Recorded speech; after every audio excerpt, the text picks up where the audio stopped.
फिलहाल कृष्ण मुले एक बार फिर हाजिर हूँ शहर के गलियारों में चल रही ताजा तरीन चर्चाओं के साथ। आइए सबसे पहले बात करते हैं राजनाथ सिंह की। नितिन गडकरी गए और राजनाथ आए। बीजेपी में हुए इस आंतरिक फेरबदल के बाद नेताओं के नफे नुकसान की चर्चाएं जोर शोर से होना शुरू हो गई है। पार्टी में किसका कद बढ़ेगा किसका घटेगा, इस बात को लेकर जमकर कयास लगाए जा रहे हैं। लेकिन बीजेपी के गलियारों में जिनके कद घटने की चर्चा की जा रही है उनके अपने कहे जाने वाले खुलकर कह रहे हैं, राजनाथ बने अध्यक्ष, डर काहे का। असली लीडर वही होता है जो कम से कम जैसा दिखाई देता है वैसा तो बिल्कुल ना हो। अब बात करते हैं बीजेपी के भीतर बन रहे नए नए समीकरणों की। बीजेपी के अध्यक्ष पद से नितिन गडकरी ने खुद को अलग किया। गडकरी ने ऐसा कर अपनी पार्टी को एक बड़ी फजीहत से बचा लिया। गडकरी इस विपरीत परिस्थिति में भी डटे नजर आए। उन्होंने नए अध्यक्ष के रूप में पार्टी को अपनी पसंद का नाम दिया और पार्टी के सभी नेताओं ने उसे लगे हाथ स्वीकार भी कर लिया। गडकरी गए और राजनाथ आए तो प्रदेश के राजनीतिक गलियारों में फिर वही पुरानी बहस शुरू हो गई। बहस की शुरुआत में जातिवाद आ गया और बीजेपी के गलियारों में कोई प्रदेश बीजेपी अध्यक्ष नरेंद्र सिंह तोमर को सशक्त करार दे रहा है तो कोई पुराने अध्यक्ष प्रभात झा को मजबूत बनाने में जुट गया है। रही बात इंदौर की तो पार्टी के गलियारों में राजनाथ सिंह के अध्यक्ष बनते ही सांसद सुमित्रा महाजन को इसलिए बड़ा बताया जा रहा है कि ताई राजनाथ सिंह की पहली पारी में महासचिव बतौर काम कर चुकी हैं और कहा जा रहा है कि उन्हें फिर कोई बड़ी जिम्मेदारी मिल सकती है। इसी तरह पार्टी के गलियारों में वो नाम भी लिया जा रहा है जिन्हें कृष्ण मुरारी मोघे कहते हैं। मोघे जी ही ऐसे नेता हैं जिन्होंने राजनाथ सिंह को बगैर पद के निगम के 3 सालाना जश्न में आमंत्रित किया था। मोघे समर्थक भी गली गली ये बात फैलाने में जुट गए हैं कि साहब के यहाँ वो आने वाले थे, लेकिन राजनाथ सिंह को कल्याण सिंह की वापसी के चलते अचानक उत्तर प्रदेश निकलना पड़ा, वरना सबसे करीबी और खास तो मोघे जी ही होते। अब सारी चर्चाओं के बीच उनकी चर्चा भी हो रही है जिन्हें नितिन गडकरी का सबसे करीबी कहा जा रहा था। पार्टी का हर कार्यकर्ता कह रहा है कि नए समीकरण के चलते मंत्री कैलाश विजयवर्गीय का राष्ट्रीय नेतृत्व के सामने कद घटा है। जबकि खास बात तो ये है कि अब मंत्री खेमे से ये सुरसुरी खुलकर आई है, क्या हुआ राजनाथ सिंह अध्यक्ष बने हैं तो डर काहे का। इतना सुनते ही पार्टी कार्यालय में चली चर्चा पर विराम लग सकता है। हालांकि जिस मुंह ने ये बात बोली है उन्होंने इसके पीछे का तर्क भी समझा दिया है। वो बोले, जरा सोचिए, सब अपनी अपनी चर्चा कर रहे हैं लेकिन कोई इस बात पर जोर डालने को तैयार ही नहीं है कि राजनाथ सिंह का नाम स्वयं गडकरी की पसंद का नाम है और उन्होंने ही आगे बढ़ाया है। ऐसे में हम तो यही कहेंगे, राजनाथ सिंह अध्यक्ष बने तो फिर डर काहे का। शिव यानी शिवराज सिंह चौहान और साधना यानी उनकी अर्धांगिनी कोकिला का परस्पर प्रेम कई अवसरों पर देखते ही बनता है। बात किसी भी मौके की करे लेकिन शिव अपनी साधना के लिए सदैव बेचैन नजर आते हैं। खास बात तो यह है कि जब भी शिव साधना साथ साथ होते हैं तो कुछ ऐसा कर जाते हैं कि इनका परस्पर प्रेम पहली नजर में ही झलक पड़ता है। जरा आप भी देखें ये नजारा। प्रदेश के मुखिया शिवराज सिंह चौहान हर पल अपनी प्रजा की चिंता करते हैं और इसके अलावा कुछ करते हैं तो अपनी पत्नी साधना सिंह का इंतजार। मुख्यमंत्री शिवराज सिंह चौहान एक विवाह समारोह में हिस्सा लेने इंदौर आए तो वो कुछ इस अंदाज में कैमरे में कैद हो गए कि उनके बगैर कुछ कहे ही कैमरे के दृश्यों ने पूरी कहानी बयां कर दी। अब आप भी इन दृश्यों को देखकर हमारी बात पर मोहर लगाएंगे। जरा गौर से देखिए, मुख्यमंत्री विवाह समारोह में आए और कुछ इस तरह अपनी गाड़ी से उतरे। शिवराज जैसे ही गाड़ी से उतरे तो उन्होंने कुछ इस अंदाज में पीछे मुड़कर देखा। कोई समझे न समझे लेकिन उन्होंने पीछे मुड़कर अपनी अर्धांगिनी को देखा और साथ चलने का इशारा कर दिया। मुख्यमंत्री फिर आगे बढ़े लेकिन फिर शिव की साधना पीछे ही रह गई। मुख्यमंत्री ने फिर पीछे मुड़कर देखा और उन्होंने फिर साथ चलने का इशारा किया। ये देख हम तो समझ गए कि शिव को अपनी साधना की पूरी चिंता है। लेकिन मामला यहीं तक नहीं रुका। जब विवाह समारोह के दौरान वे दोनों एक सोफे पर विराजे तो सामने आई भोजन की एक प्लेट से भोजन करने में जुट गए। इस प्लेट से पहला निवाला हिंदू रीति रिवाज के मुताबिक शिवराज ने खाया तो दूसरा उनकी जीवन संगिनी साधना भाभी ने। ये नजारा देखकर पास खड़े लोगों के मन से कुछ निकला और वो ये था कि ये है शिव और साधना का परस्पर प्रेम। मान गए सीएम साहब, आप इसीलिए तो हर मोर्चे पर सफलतम हैं। जय श्री राम। कांग्रेस में राहुल गांधी के ताजपोशी के साथ ही प्रदेश संगठन को भी धारदार बनाने की कोशिशें शुरू हो गई है। संगठन के गलियारों से निकल कर आ रही सुगबुगाहट पर कान लगाए तो ये तय बताया जा रहा है कि प्रदेश अध्यक्ष यानी कांतिलाल भूरिया उनके कहे के अनुसार ही यथावत बने रहेंगे, जबकि कांग्रेस का चुनावी चेहरा ज्योतिरादित्य सिंधिया होंगे। इसी तरह युवक कांग्रेस के प्रदेश अध्यक्ष के बदले जाने की चर्चा भी जोरों पर है और जेवी को युवाओं की कमान सौंपी जानी है। मिशन 2013 को फतेह करने के लिए कांग्रेस अब पूरे घर को बदलने के मूड में आ गई है। हालांकि पार्टी संगठन में होने वाले सारे परिवर्तन ऐसे किए जा रहे हैं जैसे ऐसा प्रतीत हो सके कि सभी के पास चुनावी जिम्मेदारी आ चुकी है और सभी के नेतृत्व में कांग्रेस चुनाव लड़ रही है।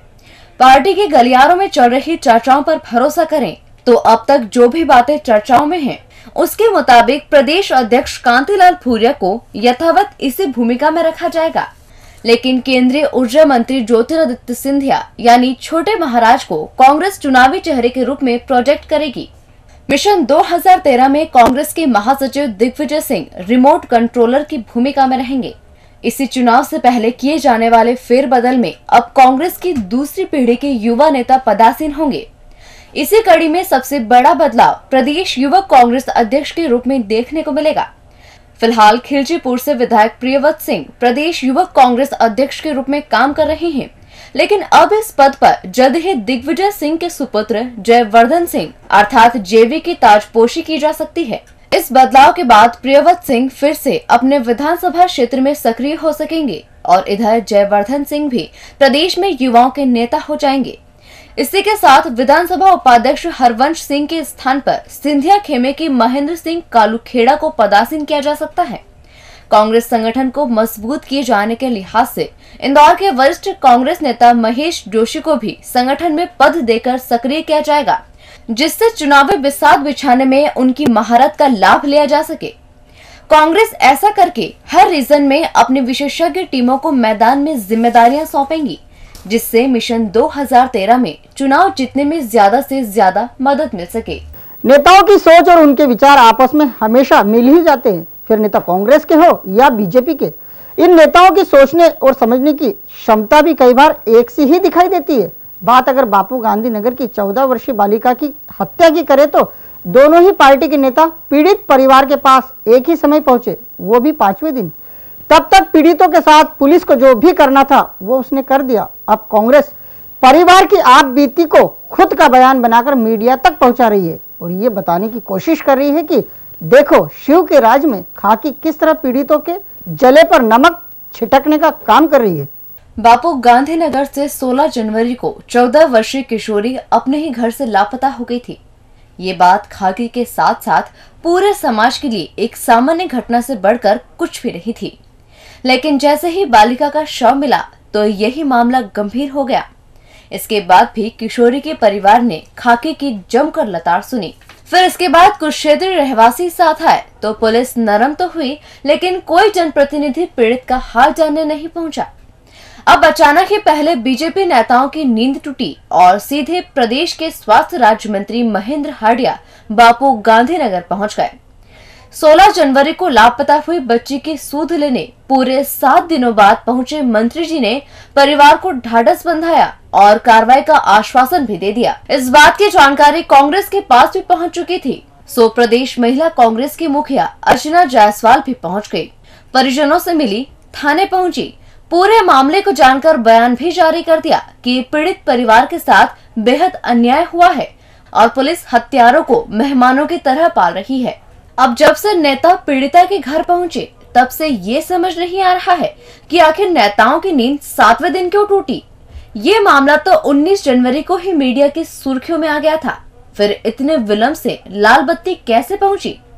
तो जरा इस बात का उत्तर भी आप हमसे ही जान लीजिए। दरअसल बापू गांधी नगर का कुछ हिस्सा 5 नंबर विधानसभा क्षेत्र में है तो कुछ हिस्सा 2 नंबर विधानसभा क्षेत्र में। ऐसे में ये तय नहीं हो पा रहा था कि आखिर घटना स्थल है तो कौन सा विधानसभा क्षेत्र में। जब समझदारों ने नेताओं के कान में ये बात फूंकी तो उन्हें कुछ सूझ पड़ी और वो अपनी मीडिया टीम लेकर ऐसे दौड़े कि फिर कांग्रेस भी समय रहते पहुंच गई। हालांकि अब नेताओं के आने का सिलसिला बापू गांधीनगर में शुरू हो गया है।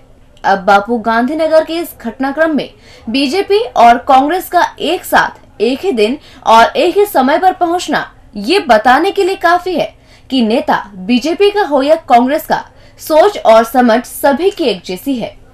और अंत में बात करते हैं आलोक के सिर चेहरे की। बीजेपी में इन दिनों मांगलिक प्रसंगों का दौर अनवरत जारी है। पहले मंडी और फिर सहकारी बैंकों के चुनाव से निपटे नेता अब परिवार में हो रहे परिणय उत्सव का आनंद उठा रहे हैं। लगातार हो रहे विवाह समारोह की श्रृंखला में अब आलोक के सिर चेहरा बंधने को है। खास बात तो यह है कि फिलहाल आलोक पार्टी के काम के साथ साथ खुद को 1 से 2 करने के लिए जमकर मेहनत कर रहे हैं। सरकार के रहते शादी हो तो उसका मजा कुछ और ही होता है। सरकार रहती है तो पार्टी का हर आम कार्यकर्ता भी खास हो जाता है। हाल ही में खनिज विकास निगम के उपाध्यक्ष गोविंद मालू ने अपनी बेटिया सुरभि के हाथ पीले किए, तो दूसरी तरफ उद्योग मंत्री कैलाश विजयवर्गीय के बाल सखा के गोयल ने अपने बेटे को घोड़ी पर चढ़ाया। गोविंद मालू ने लाल बत्ती रहते विवाह समारोह आयोजित कराया, तो कई बत्तियां विवाह समारोह में आई और नए जोड़े को आशीर्वाद देकर रवाना हो गई। बस मुखिया नहीं आए थे तो मालू जी ने उन्हें भी इशारा कर बाद में घर बुलवा लिया था। शिवराज सिंह चौहान पहुंचे और वर वधू को आशीर्वाद दे गए। अब मालू फिर सब पर भारी हैं। जहां स्वयं शिवराज चले गए फिर वहां किसी की आस कहां बचती है। अब गोविंद मालू के उत्तराधिकारी यानी पार्टी के संभागीय मीडिया प्रभारी आलोक दुबे के घर शहनाई गूंजेगी। उनके खुद के सिर सेहरा बंधेगा। आलोक फिलहाल एक सूत्रीय कार्यक्रम में व्यस्त हैं। विवाह के कार्ड प्रदेश भर के बड़ों को भी मिल गए हैं। 28 जनवरी को सायं 7:30 बजे से आपके आगमन तक सहकारी प्रशिक्षण महाविद्यालय में शामियाना सजाया जाएगा और फिर इंतजार होगा पार्टी के लिए दिन रात एक कर देने वाले आलोक दुबे और उनकी जीवन संगिनी रेखा को आशीर्वाद देने आने वाले उन खास लोगों का, जिनके आने मात्र से पार्टी के इस मीडिया प्रभारी को अपार खुशी मिलेगी, क्योंकि आलोक के जीवन में सालों बाद खुशियों के पल आए हैं और इस मौके के लिए वो बहुत प्रतीक्षारत थे। डीजी न्यूज के खास कार्यक्रम गलियारों से को आप यूट्यूब पर भी देख सकते हैं। गलियारों से के आज के अंक में फिलहाल इतना ही। ताजा खबरों के लिए आप देखते रहिए डीजी न्यूज।